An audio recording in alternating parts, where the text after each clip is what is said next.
All right, I'm going to get started with this next topic of enlightenment. What is enlightenment? This is going to help you to understand what it is that the ultimate goal of the teachings of the Buddha are. And just like all of our classes, you can ask any and all questions that you like. It's very rare that I do what I did, which is postpone something to a break. Normally, whatever questions you guys have, we'll just talk about them. But something like this, I wasn't interested in talking about myself at the beginning of the class, but talking about it privately is just fine. So ask any and all questions you guys would like all the way through the class, all the way through the course. Okay, so this topic of enlightenment, it's helpful to understand as we're getting ready to talk about it, is that it's really challenging for the unenlightened mind to understand what enlightenment is. It's kind of like I could sit here and explain to you what chocolate ice cream tastes like all day long, but if you've never tasted chocolate ice cream, it's going to be very hard for you to understand what chocolate ice cream is. It's kind of the same thing. I could sit here and describe enlightenment to you all day long, but you're not going to fully understand it until you're experiencing it. You're going to need to experience it. After our conversation today, you're surely going to know more about enlightenment than you do right now, and you'll have a better understanding of it. But just understand you're not going to know everything there is about enlightenment by the end of our conversation, but you can at least get started with it. So first off, the enlightened mental state, this is actually the ultimate goal of the teachings of the Buddha. That's what you're actually being guided to be able to accomplish. So you can understand this more and more as you're making your way to enlightenment. You'll be able to experience the qualities of enlightenment more and more, and then you'll understand more and more what it is. But let's just talk about it so you'll understand it to a certain degree after our conversation. What enlightenment is it's a mental state that you attain during this life. And you can attain this in this human realm, that you're a human being. You can attain this, and also heavenly beings can attain it. As you heard me share earlier, there's nothing in the teachings of the Buddha that are based in belief. But he did teach these 5 realms of existence. He taught the hell realm, the afflicted spirit, or the animal realm, the afflicted spirits, the human realm, and the heavenly realm. These can actually be independently verified.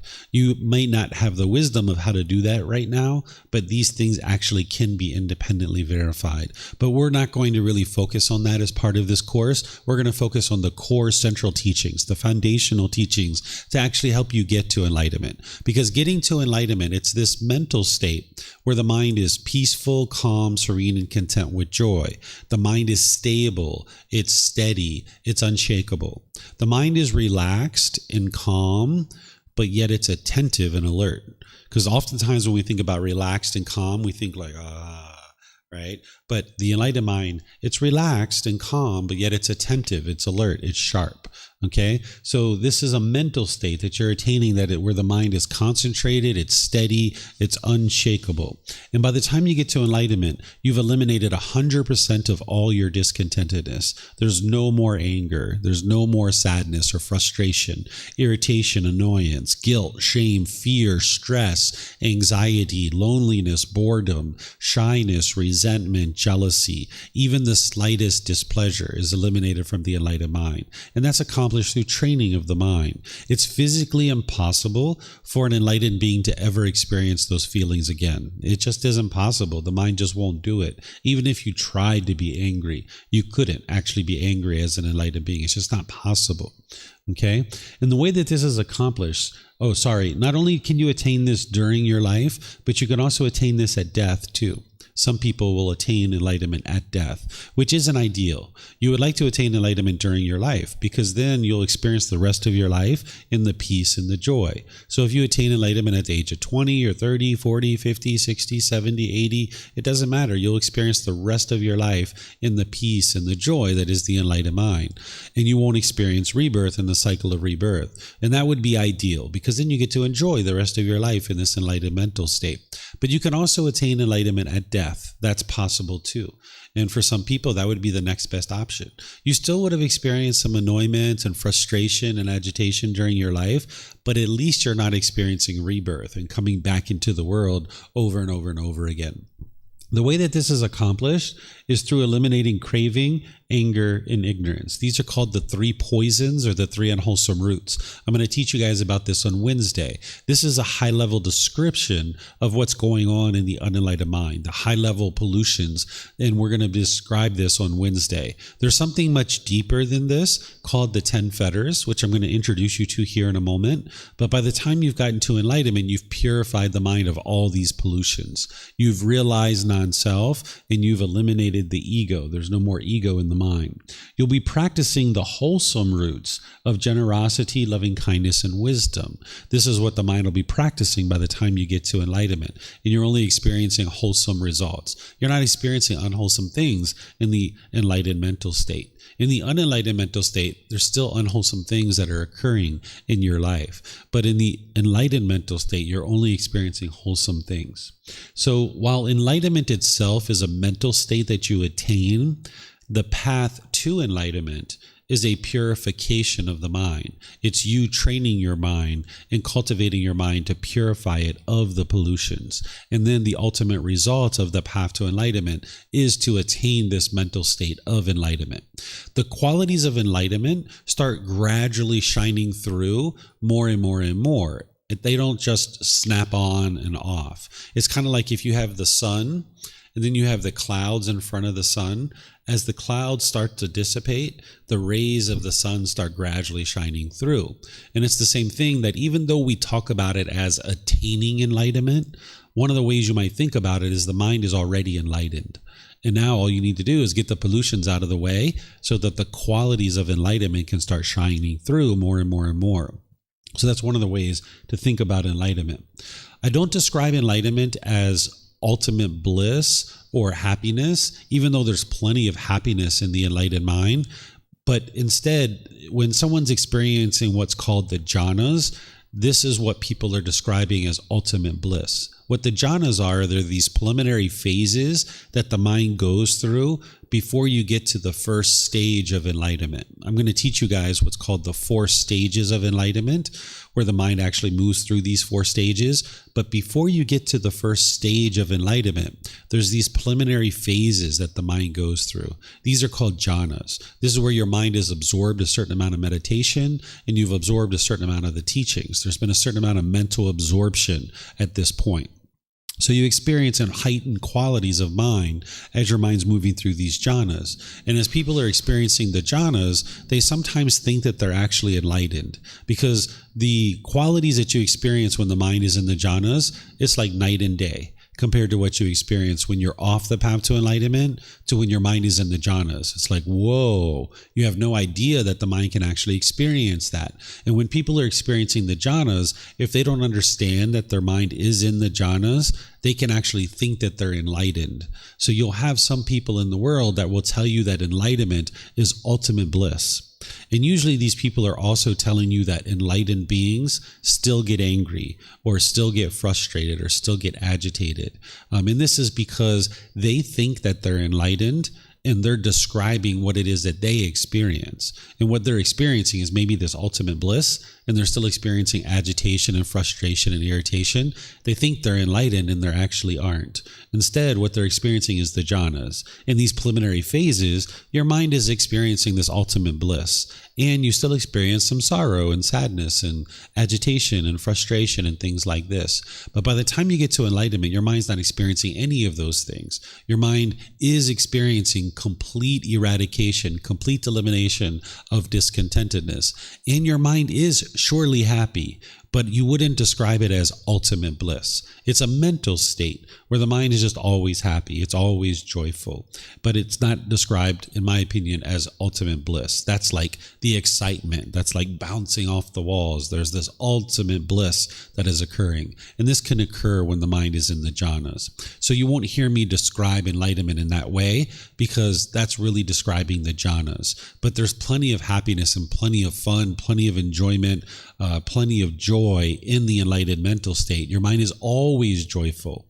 Prior to enlightenment, you can only be happy when certain things are occurring in your life. And then the amount of happiness that you can have is somewhat limited, because the more things that you want, the less and less happiness that you can experience. But by the time you get to enlightenment, you're just always happy, no matter what's going on. So we'll talk about this more as we go.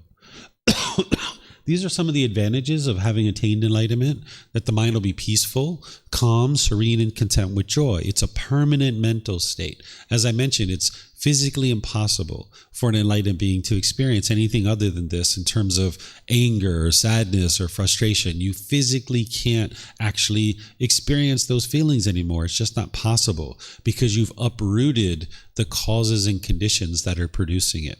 Your mind has a high degree of focus, concentration, memory, and clarity of mind. Because by eliminating these pollutions out of the mind, your mind's going to now perform optimally.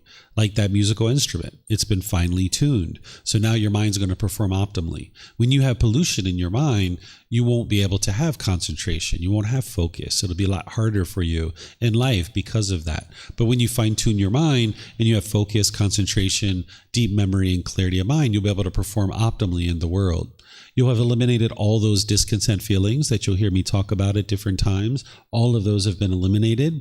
You'll notice that the mind is having this deep wisdom about the path to enlightenment. You'll deeply understand the natural laws of existence, and you'll deeply understand how to make decisions in the world because you'll have this deep wisdom. You'll notice that you'll be able to be polite, kind, friendly, and respectful to everybody and anybody. Right now, you might find that a challenge. There might be certain people that you like and certain people that you dislike. And this is coming from within your own mind. And you might find it difficult to be polite, kind, friendly, respectful to people who you dislike.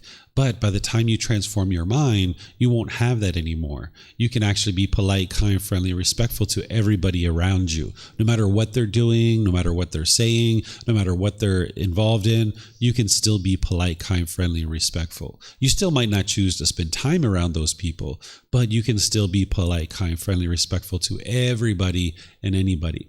You won't be causing harm to others in the world, because whenever you put out harm, this harm is going to come back to you. And you would have seen that very clearly, and you're no longer causing harm to other beings.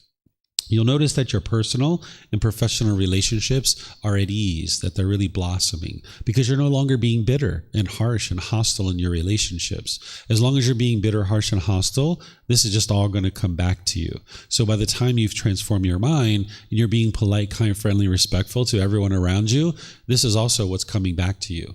You'll have the occasional experience where someone will be impolite, unkind, unfriendly, or disrespectful, but it's like 99.9% of the time when you're enlightened, everybody around you, you've been functioning in a polite and respectful way for so long that people are just going to treat you the same way that you're treating them. But every once in a while, you'll meet a new person who will be disrespectful or something like that, but your mind won't be upset by it because your mind will be fully protected. Your mind won't be upset or angry or stressed or frustrated or anything like that by the time you get to enlightenment. So these are some of the advantages of getting to enlightenment. You won't even be in a bad mood anymore by the time you get to enlightenment, because the causes and conditions that produce that have been uprooted from the mind. The way to attain enlightenment is through these core central teachings and these are teachings that I'm going to be sharing with you throughout this course. You're going to be learning and practicing the 3 universal truths, the 4 noble truths, the Eightfold Path, and the 5 precepts. You're going to be learning all these within this actual course. Then the Brahma Viharas is something that you're going to need to know. I'm going to introduce you to those in this course, but I'm not going to teach them to you specifically. But there is one point where I'm going to kind of introduce you to those. Then the 10 fetters, I'm about to introduce you to these now, but you're going to need to ultimately know these inside and out. But now I'm just going to introduce them to you. Then you're going to need to know the 7 factors of enlightenment and practicing those. And you're going to need extensive meditation training. There's things beyond this that you're going to need to know in order to get to enlightenment, but this is the first things that you usually start focusing on. This is what you would like to get your arms around, all of this. And then beyond this, there's additional teachings that you would need to know in order to get to enlightenment. And as you're learning these teachings, remember, you're not believing them. You're learning, you're reflecting to independently verify, and you're practicing. You're never believing anything whatsoever. You're examining and investigating the teachings. Okay, there's no belief on the path to enlightenment. Any questions on anything that I've shared so far? Anything you guys would like to ask about? No? Okay. All right. So now let me introduce you to the 10 fetters. This is what's at the heart of everything, that the Buddha is guiding you to eliminate these 10 pollutions. We refer to them as fetters because during ancient times, there was a fetter that would be attached to your leg in order to keep you trapped and imprisoned. If you were a criminal, they would attach a fetter to your ankle. What a fetter is a shackle, and it's a chain, and it's a ball. And this is what keeps you trapped and confined in a certain area. So the Buddha described these 10 pollutions in the mind as fetters because it's keeping you trapped in the unenlightened state. So everything that he's guiding you towards is to eliminate these 10 fetters. But you're not necessarily going to know that when you're learning some of the basic core teachings like the Eightfold Path, the 5 precepts, the meditation training, things like this. You're not going to necessarily know exactly what fetter you're working to eliminate. So initially, you're just learning the basic fundamental teachings and getting your arms around that. But just understand that everything the Buddha is teaching you in one way or another is guiding you to eliminate these 10 fetters. And then later in your development, there's actually retreats that I teach where I guide you in more detail to be able to deeply understand what these are and actually eradicate them. But initially, it's too much detail for you. You need to really just focus on the core central fundamental teachings, which is what I'm going to do for you in this course. So let me introduce you to a few of these so you understand what these are a little bit, and then just understand that you can set it to the side because I'm going to be teaching you the fundamental teachings of how to eradicate these. But let me just introduce you to these so you understand what they are. This first one called personal existence view. This is where the mind is confused. It has a misunderstanding. It has a misperception of thinking that this body and this mind is you. The mind will hold on to this self-image and it'll hold on to the self-identity, thinking that this is who you are. And now you'll struggle and have difficulties in the world because of this. So for example, if you are out and about and you are in a social situation and you spill chocolate ice cream on your clothes and you got embarrassed in that situation, that's because of personal existence view. The mind is wanting to be perceived by others in a certain way. And you think that this body is you. So when you spill chocolate ice cream on your shirt, you're not being perceived by others the way that you want to be perceived. So now the mind is going to experience embarrassment.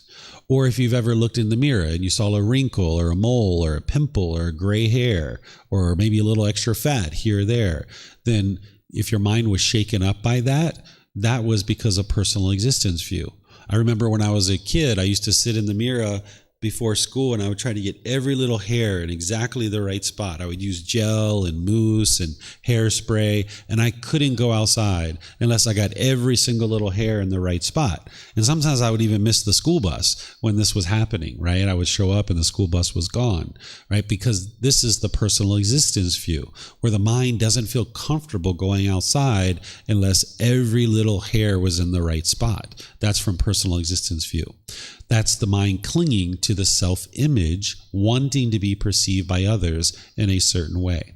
Then you've got the self-identity.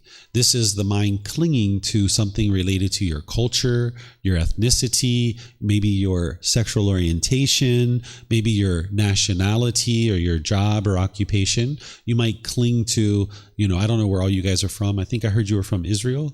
Like I am Israeli or I am American. I think you're from America, right? I am American. Where are you from, ma'am? That's right, Argentina. I am Argentinian, right? This I am. Well, if somebody says something to you that all Israeli people are so friendly and loving and kind and cheerful, oh, they're so lovely. Or Americans or Argentinians, oh, they're so friendly and they're so lovely. Oh, I enjoy being around them so much. Well, if you identify with I am Israeli or I am American or I am Argentinian, then you'll get pleasant feelings when you hear that because you think they're talking about you. But then it's only a matter of time before somebody says something negative and degrading and disparaging about people from where you're from. So if you're at a restaurant and 2 tables over, somebody is degrading and disparaging Israelis or Americans or Argentinians, now you'll be angry and you'll be frustrated because your mind is clinging to the identity of this is who you are, and now they're talking about you. Or let's just say like you were in a boyfriend or girlfriend relationship, and now you've adopted the identity of I am a boyfriend, I am a girlfriend. Well, when you guys were together, everything was fine. But then when you separated, your mind didn't feel comfortable with that because you identified with I am a boyfriend, I am a girlfriend. And now I am single. The mind thinks the way to solve this is to hurry up and get right back into another relationship, because I am single doesn't feel comfortable to the mind because the mind doesn't identify that way. And it thinks the way to solve this is to hurry up and get right back into another relationship. But it's this personal existence view, this pollution, that is causing this difficulty and struggle. Or say you had a certain job or occupation, and now you identify with that as who you are. Like maybe I am a police officer. Well, if you're doing that for 10 or 15 years and you identify with I am a police officer, when you get injured or you get fired or something else and you can't do that job anymore, you will struggle. You will have difficulties because the mind is maybe now a food server, but the mind is identifying with I am a police officer. And now being a food server, the mind doesn't identify with this and it doesn't like this. And the mind is struggling and having difficulties in this situation. So as long as the mind is clinging to any identity around anything at all, but some of the common ones are your culture, your ethnicity, your sexual orientation, your nationality, your job and occupation. But you can cling to just about anything. I had a student one time that said, I am a good tipper. And then when they go in and they actually aren't tipping at a restaurant, they feel conflicted. That they go to a restaurant and they choose not to tip because maybe they only spent 30 seconds giving a coffee order. And now they have a tip box out and this person isn't tipping. And now they feel really conflicted. This is the personal existence view, where the mind is wanting to identify with I am a great tipper, but yet I'm not tipping and I don't feel comfortable in this situation. So the mind can cling to any kind of identity thinking that this is who you are. And ultimately what the Buddha is going to teach you is how to eradicate this and how to eliminate this so that you don't cling to it. And therefore your mind can be more peaceful. Because as long as you have this personal existence view in the mind, these things aren't permanent and they're going to be constantly changing. So you're going to need to eradicate this. And part of the teachings is helping you to learn how to do this. And that's something that you learn later in your development. Then there's something called doubt. But doubt is where you doubt the Buddha, the teachings, the community that you're part of. You doubt your teacher, or you doubt your own ability to get to enlightenment. This is very common. People have doubt when they come to the path to enlightenment. And if you have doubt, wonderful. That's what you have. You have this doubt. You have this fetter in the mind, just like every other unenlightened being. They're going to have this doubt, right? But the way you get rid of the doubt is not through blind belief or faith. The way you get rid of doubt is you investigate the teachings. Because if you investigate the teachings, if you examine them and you start reflecting on them to independently verify them, and then you practice them, and you're starting to see the improvement to the condition of your mind, you're going to eventually get to the point where there's been so much improvement to your mind and to your life that you will have no doubt about these teachings. And you will have eradicated the doubt. You will have full confidence in the Buddha, the teachings, the community, your teacher, and your own ability to get to enlightenment, because you will have seen significant improvement. So the way that you can actually benefit from this doubt is you can harness it. You can say, yeah, you know what? I doubt the teachings of the Buddha. I don't know if they're true or not. This is me speaking as if I'm you, right? I know that they're true, right? 100% they're true. But for you, you might say, yes, I do doubt the teachings of the Buddha. And let me roll up the sleeves. Let me sink my teeth in. Let me examine these teachings and figure out if they're true or false. And then as you're integrating them into your life and you're seeing the improvement to the condition of your mind, you'll gradually get to the point where there is no doubt in the mind. And this is how you accomplish that, through examining the teachings, investigating the teachings. And you'll ultimately get to confirmed confidence, where the mind is actually confident about the Buddha, the teachings, the community, your teacher, and your own ability to get to enlightenment, because you will have seen the progress in your own life. And you know that you can do this because you've seen the improvement.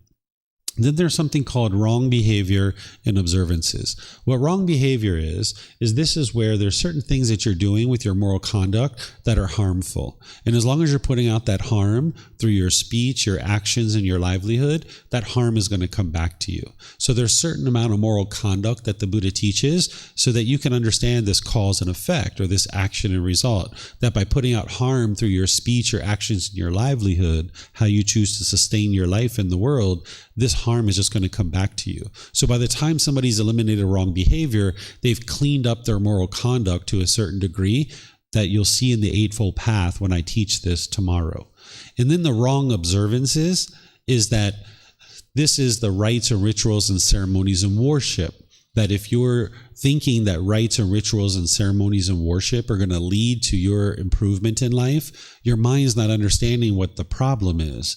The number one problem is the unknowing of true reality, or the lack of wisdom, the confusion that the mind has. Because the mind lacks wisdom of the natural laws, it keeps making unwise decisions and it keeps experiencing unwholesome results. And there is no rite, ritual, ceremony, and worship that's going to allow you to cultivate wisdom, because the ultimate thing that's going to translate or transform this unknowing of true reality is wisdom.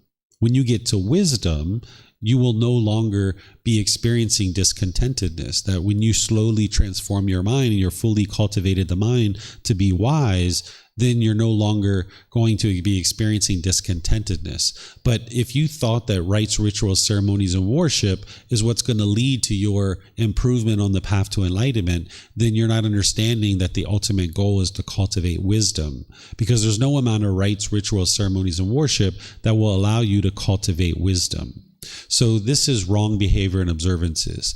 So what you would need to do is eradicate these. And the Buddha is going to give you guidance on being able to do that. And oftentimes before people study with me, they've already eliminated the wrong observances. They already tried that stuff. And they can see like, yeah, that doesn't lead to improvement in my life. And that's why they're looking for something different. So you might actually already have eliminated the wrong observances part. But the wrong behavior part is something that you'll need to work on. And because it's kind of like if you have a pipe that has burst and it's spewing water all over the room, one of the first things that you would like to do is you would like to plug that up so that you're no longer experiencing the spewing of water all over the world or all over your room. You're not going to go clean up the mess first. You're going to fix the pipe. So the Buddha is explaining to you in his teachings that if you're putting out this harmful moral conduct, this harm is just going to keep coming back to you. So he teaches you to clean up your moral conduct so you're not causing harm to others. So you basically plug up the pipe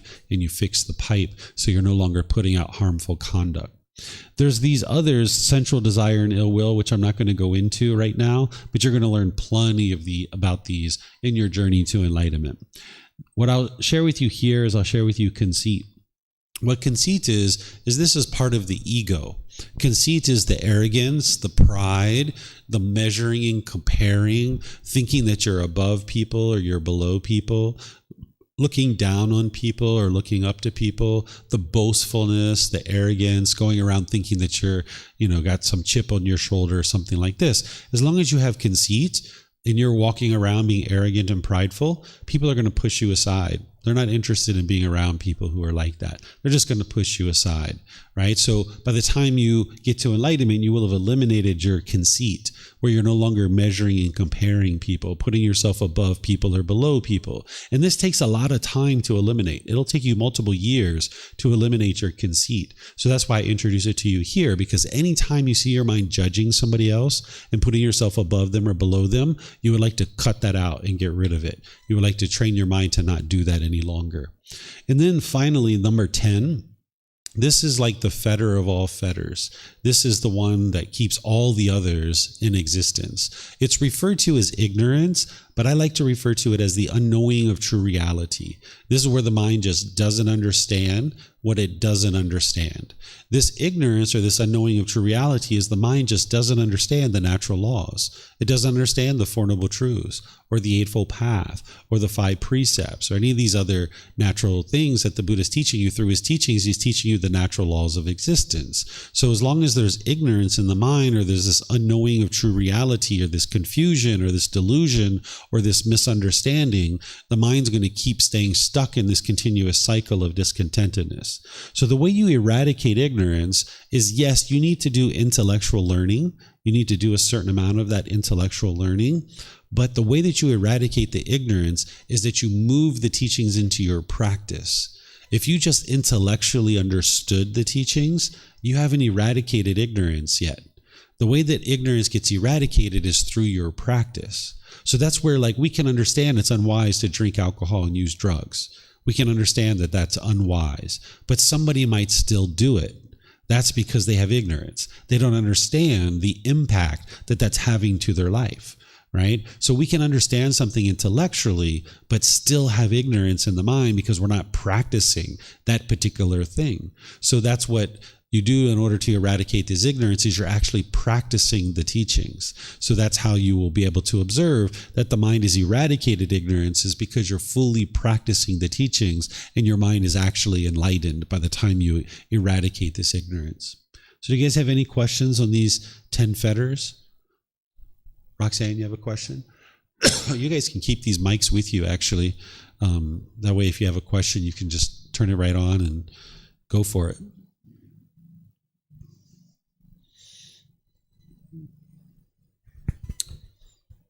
Yeah, thank you. I was just wondering what is there a significance in the order of the fetters? Yeah, the Buddha orders everything in a certain order for a reason. These here are the ones that, or actually, let me just go forward here. I'm going to move into this, right? Because this is what explains the answer to your question, is there's 4 stages of enlightenment. And as you're eliminating the 10 fetters, you're going to be moving through these 4 stages of enlightenment. These are the 4 stages of enlightenment. The jhanas are before this, okay? So the first stage of enlightenment is called stream enterer. The second stage is once returner. The third stage is non-returner. And the fourth stage, where the mind is actually enlightened, is called arahant. And they're referred to this for a reason, because once you enter the stream, you're going to get to enlightenment. It's only a matter of time. If you get to the first stage of enlightenment, you will get to enlightenment, either in this life or some future life. Just like a log, when it enters the stream, it's going to eventually get to the ocean, right? It's only a matter of time before this log gets to the ocean. So that's why it's referred to as stream enterer, right? So these, nowadays, we might just refer to them as the first, second, third, and fourth stage of enlightenment. That's the easy way to refer to them. But this is the way that people refer to them in the English translations. And it does help you to understand this. So I'm going to teach you what these 4 stages are, and then I'm going to teach you of what a Buddha is, okay? So these fetters are organized in a way that as you're eliminating them, your mind's going to move through these 4 stages of enlightenment. When you eliminate the first 3 fetters, personal existence view, doubt, and wrong behavior and observances, your mind will be in the first stage of enlightenment.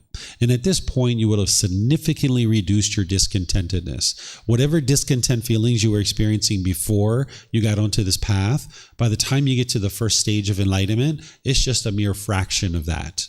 So you would be experiencing very minimal amount. It's really reduced significantly compared to where you were before the path to enlightenment. And that's because you've eliminated these first 3 fetters.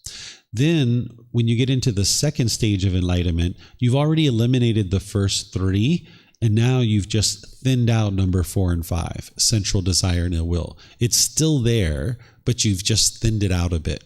And because of this, you've once again significantly reduced your discontentedness. If you die in the first stage of enlightenment, and you're going to end up coming back to the human realm no more than 7 times.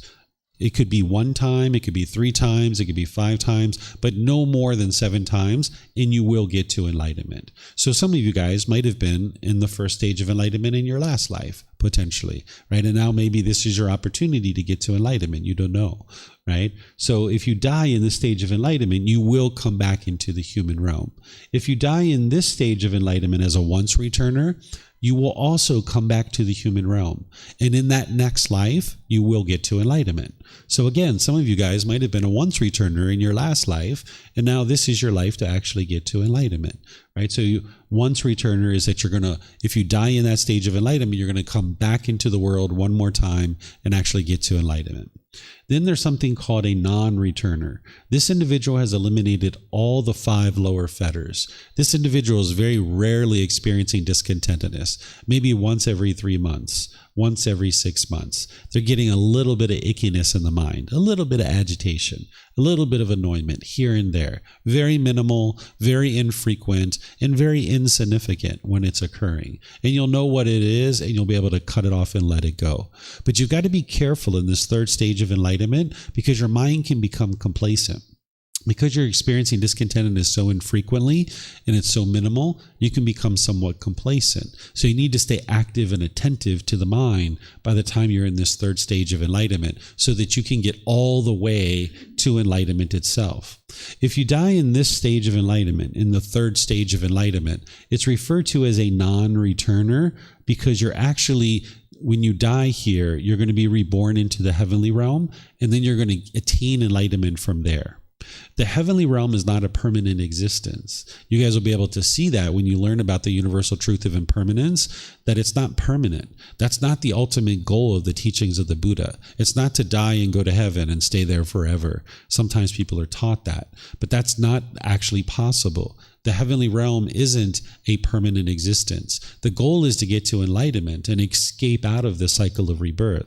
Beings in the heavenly realm, they're still in the cycle of rebirth. They're still being reborn over and over and over again. And being in heaven isn't a permanent existence. You can be reborn from heaven down into the lower realms. You could be going down into hell, or animal realm, or afflicted spirits, or back into the human realm, or back into the heavenly realm as well.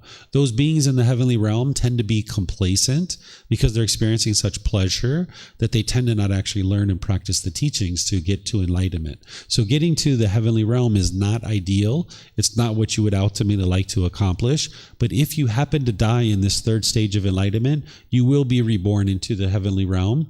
And from there, you will actually attain enlightenment. Then there's a stage of enlightenment called Arahant. This is the 4th stage of enlightenment.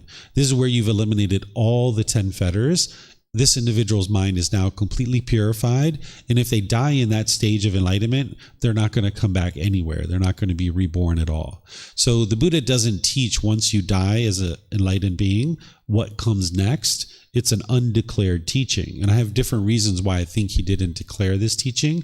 But by the time you get to enlightenment, your mind's so peaceful and so joyful, it doesn't matter what comes next. If there's anything next at all, you don't necessarily know. So by the time someone gets to this stage of enlightenment, all the 10 fetters have been completely eradicated, and now your mind is completely peaceful and completely joyful. Your life is completely at ease. So this is what we call Arahant, or an enlightened being.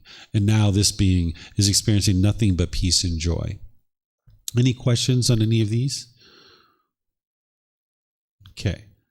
All right. So now let's talk about a Buddha. A Buddha isn't a stage of enlightenment. This is an actual individual who is an arahant. They've purified their mind of the 10 fetters, but they've done it in a unique way. They've actually done it without the help of any teachers or any guides. And then they dedicate the rest of their life to sharing their independently discovered teachings with countless people, and countless people get to enlightenment during that person's lifetime. Then they preserve their teachings in such a way that countless more people will get to enlightenment after their death. So these are the 3 primary criteria of what makes a Buddha a Buddha. They get to enlightenment by themselves without the help of any teachers or any guides. They then dedicate the rest of their life to sharing their independently discovered teachings with countless people, and countless people will get to enlightenment during that person's lifetime. Then they will preserve their teachings in such a way that countless more people will get to enlightenment after their death. Then there's some other criteria too.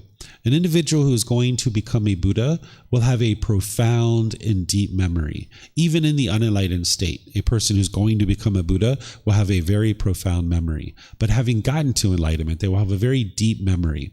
They can actually remember things from their current life and their previous lives in excruciating detail. And this is actually what allows them to get to enlightenment on their own, without the help of any teachers or any guides, is that they accumulate wisdom over multiple lifetimes, and then they put it all together in their last life to be able to actually get to enlightenment on their own. So they have this deep, profound memory. Another thing is that they can quickly determine the condition of their students' minds and then be able to help them with teachings that are going to help improve their condition of their mind. So the only reason why a Buddha uses this special ability is to help their students. They don't just butt their way into people's lives and tell them all the things that they need to be doing in order to get to enlightenment. They only help their students because their students are the ones who are coming to them for help. But having done so, where the students are asking for help, a individual who is a Buddha can quickly determine the condition of a person's mind and then provide them guidance to be able to help them to understand how to get to enlightenment. And then lastly, one of the criteria of what makes a Buddha is that they're going to be a living, breathing, walking example of their teachings. They're going to be deeply practicing their teachings. They teach a certain thing and then they practice that certain thing, right? They're not going to teach one thing and do something different. So a Buddha understands that they teach their students just as much through their spoken words as they do through their actions, that their students are learning from their actions. So a Buddha is going to be a living, breathing, walking example of their teachings so that their students can learn how to function in the world as an enlightened being. So these are the criteria of what makes a Buddha a Buddha. Okay? So now let's talk about how to know that you're not enlightened. This is actually going to help you to understand what enlightenment is by understanding what something isn't, you'll understand what something is. So one of the best ways to know that the mind is not enlightened is that you'll still be experiencing discontentedness. If you're experiencing conditional happiness, excitement, elation, thrill, exhilaration, euphoria, which I'm going to explain to you guys what this is tomorrow, these are conditional feelings that based on some condition, you will get happy. Like if it's sunny outside, you will get happy. But then if it's raining, you might get sad or frustrated or irritated. These are called conditional feelings. If you're experiencing conditional feelings, then you know that your mind is not enlightened. If you get a raise at work and you get so excited because you got a raise at work, well, then when your company needs to downsize and they cut your salary by 15%, now you're going to be sad. You're going to be frustrated. This is called conditional feelings. So if you're experiencing conditional feelings, then you know that your mind is not enlightened. If you have a craving, desire, attachment to tell other people that you're enlightened, like if you want to go around and boast to people and say, hey, by the way, guess what? I'm enlightened. Right? If you would like to do this and this is what you want to do, you're not enlightened yet, right? Because you're looking for admiration, you're looking for gratification, you're looking for other people to admire you. So one of the best ways to know somebody is not enlightened is that they're going to tell you that they're enlightened. So if people start talking to you and telling you that they're enlightened, you can just know they're not enlightened, right? Because an enlightened being doesn't go around boasting to other people about being enlightened. If your mind is peaceful and joyful in the enlightened mental state, just go be peaceful and joyful. You don't need to go tell other people about it. Just go have fun.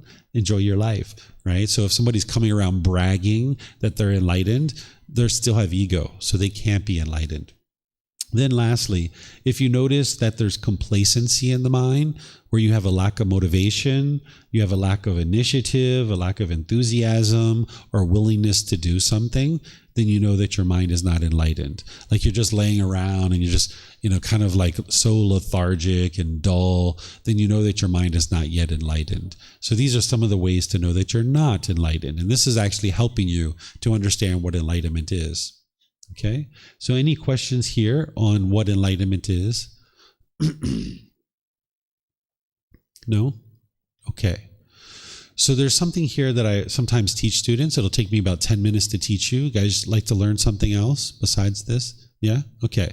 So I'm going to teach you guys what's called the 7 factors of enlightenment. Sometimes people think that this is to determine whether you are enlightened or you aren't enlightened, but this isn't actually true. What the 7 factors of enlightenment are is this is a tool to fine-tune the mind and actually help you to get to the middle way and actually practice to be able to get to enlightenment. So the Buddha teaches you what's called the 7 factors of enlightenment. And this is a tool to fine-tune the mind.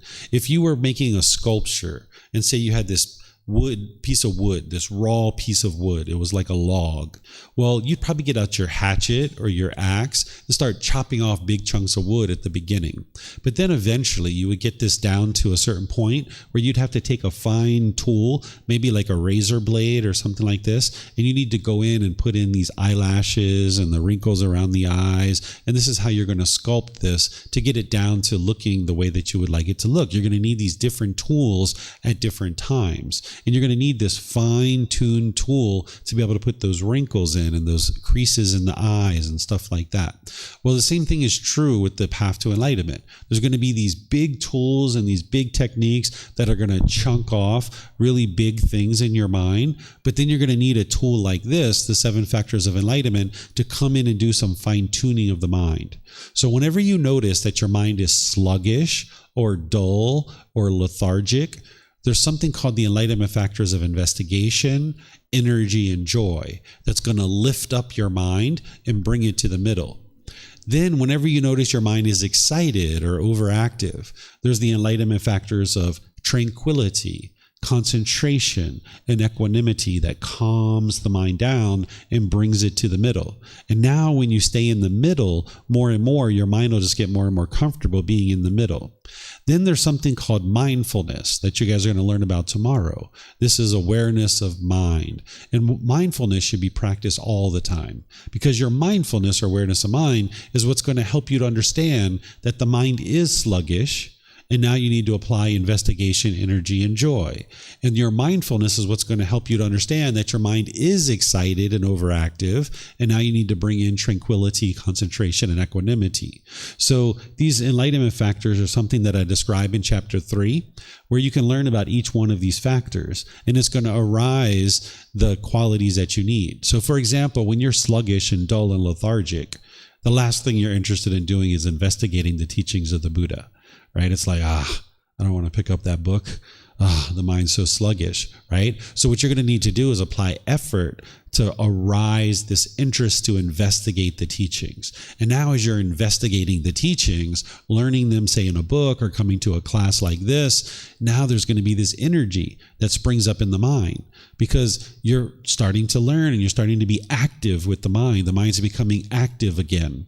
And then you're going to notice this joy coming into the mind, because you're going to be getting the answers to the very problems and struggles that you've had your whole life. And there's going to be this joy that comes into the mind, right? So this is going to spring the mind up out of that sluggish, dull state by practicing investigation, energy, and joy.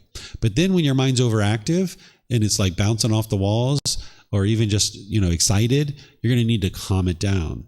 And that's where the tranquility, the concentration, and the equanimity comes in.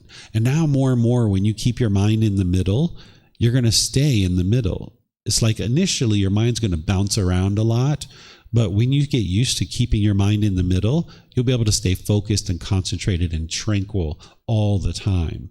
But if you allow your mind to keep bouncing around, it won't stay in the middle like this. So this is a tool to help fine-tune your mind. You'd like to be practicing mindfulness all the time.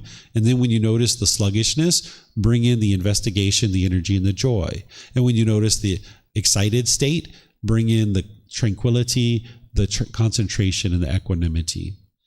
Okay, so this is called the 7 factors of enlightenment. It's to fine-tune the mind and help you bring it to the middle.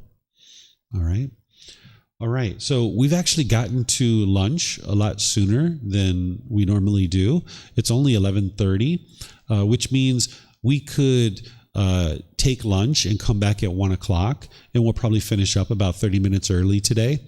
Or if you guys would like to take an extra long lunch, take a 2-hour lunch, we would still finish up at 3 o'clock. So let me take a vote. Who would like to end 30 minutes early today? 1, 2, 3. Okay, you're fine either way. Okay, so why don't we do that? Why don't we take a break from here? It's 11:30. We'll come back at 1 o'clock, and that's what I'm going to teach you Buddhist chanting. And then we're going to combine it together with meditation, and we're going to do a meditation session this afternoon. So enjoy your lunch, and wherever you'd like to go eat, you're welcome to come back here as well after lunch, because I'm going to leave everything unlocked, and then we'll pick things back up at 1 o'clock. Okay? All right, thank you guys. Yep.